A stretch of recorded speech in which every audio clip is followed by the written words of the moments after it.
Hey YouTube, it's Quacky here, and Krunker Drops got one heck of an update, and it's a good one. Now before we do dive into these changes, if you guys find this information to be useful, then do consider dropping a like and subscribing to the channel to be notified of all future uploads. Alright, done? Cool. So let's go ahead and talk about the previous drop system within Krunker. So before, you would normally have to get a 12 kill streak in Krunker to be able to unlock the supply drop kill streak, which would drop an assortment of KR, junk, weapon drop, or even a trap package.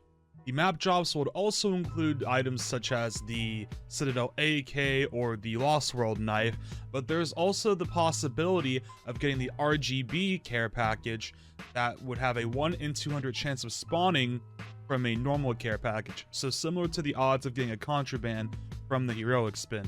But now with this new care package update, there are way more possibilities as to what you can possibly earn within the supply drops. The first thing that I want to cover is that the supply drops are now organized into different categories. Now be sure to remember these categories and how they are structured, as we'll come back to them, as it'll make more sense when I explain them later in the video after we discuss the loot table. To start things off, let's go ahead and dive into everyone's favorite type of supply drop, the KR package. The KR packages have been reworked to drop anywhere from an uncommon rarity KR package all the way up to a unobtainable KR package.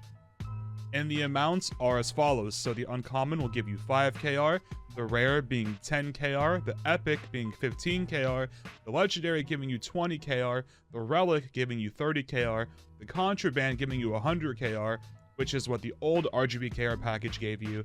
And now we have another tier, which is the unobtainable KR package that awards you with a whopping 250 KR.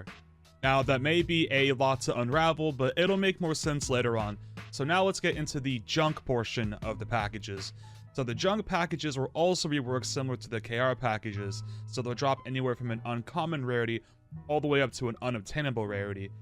And the junk packages start with giving you 0.05 junk all the way up to the unobtainable giving you 2.5 junk, which is honestly quite a generous amount, as it would normally take you between 5 days to a week of doing daily challenges to earn that much junk.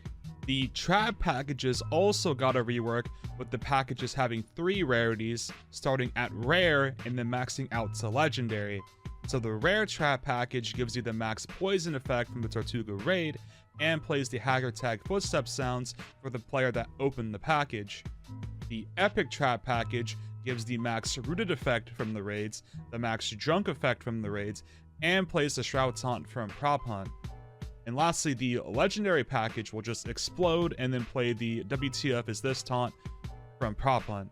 And lastly, we have the skin package at Relic, which was unaffected and works the same as it did before, dropping any map exclusive skins such as the Citadel AK or the Freight Blaster. And at the time of recording, I have not been given the probabilities of any of these packages, so further playtesting will be needed to be able to figure those out. Now that we've covered all the possible loot, let's circle back to those categories that we mentioned earlier. Now how I see these categories are how I see the spins inside of Krunker. So for example, if your level is for the starter tier, then expect to be able to only earn up to the epic rarity loot, as the starter spin only gives you up to an epic in the spins. And I'll put a visual on screen to get an idea of what the starter loot would look like. As for the elite tier, I would assume that the max achievable loot would be legendary, similar to the elite spin, and I'll put another visual on the screen as to what that would look like. And last but not least, we have the heroic tier, which would include all of the loot that was discussed earlier, including the map drops that were set at Relic. I do want to thank the Krunker development team for explaining this new drop system to me to be able to report back to you guys. Let me know in the comments down below if you guys like this new drop system, and let me know if you like the map drop system being in supply drops rather than being given at the end of a match randomly like before, because I am actually curious to see your guys' thoughts on that as well. Also, remember that the way the categories are assigned to the players is subject to change. We don't know what they're planning to change with it yet, but I do think we can expect maybe Krunker Premium to perhaps make a play in there somehow. So if you have Krunker Premium, you may get access to the heroic tier loot. I'm not certain of that, but it's just an assumption.